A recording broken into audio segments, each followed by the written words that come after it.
G'day, Adam Monck from Team Tyre BBQ, representing WA at the TETA Top End Invitational Drift Comp. This year we've brought up our second car, which is another S14 chassis based car. It's got a LS driveline.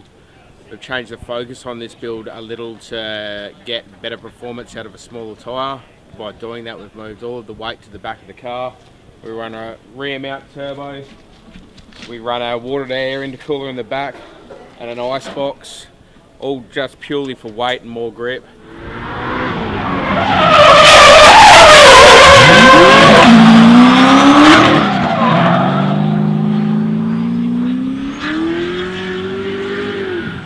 This car currently is running a 12-pound tune. Shannon at Tune Corp has done the numbers for this one. We're making around 620 at the tyres. It's actually more than I wanted to make with this car. We were looking for more around the 500 to 550 mark. We are still playing with camshaft selection and a few other bits that obviously make the power. The Scott's Performance engine inside is bulletproof. We've run this particular combo for 3 years now. It's a transplant out of the twin turbo car, which we had sitting at around 800 horsepower. A lot of people said that we probably couldn't achieve the longevity out of the standard block and the standard crank, but we seem to have had a pretty good run with it so far.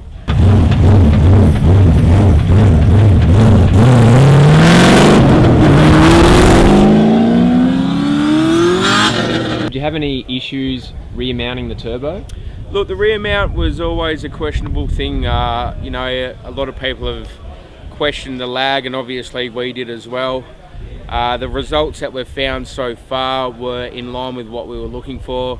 We wanted to create a car that had a lot more drive and didn't necessarily annihilate the tyres. So what we mean by that is a car that will bring power on early and be responsive may, with the extra torque of the V8, not necessarily push the car along as well. So with this particular build, we were looking for something that was a little bit more linear and a little more kind of not as explosive through the mid-range, and so far the car feels really good. It's got a ton of grip, and we're just keen as to get back behind the wheel and give it some more testing. And just quickly, the esky setup with the bilge, tell us about all that. Look, as intensely built as these cars are, I always look for an efficient way to spend our money, because it isn't all beer and Skittles. We're a family drift team, and we get a little bit of help from obviously the guys like Newlon and all the other boys.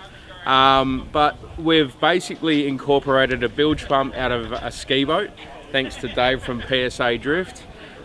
He donated the product actually, which we were very thankful for. The esky was $50 from Bunnings.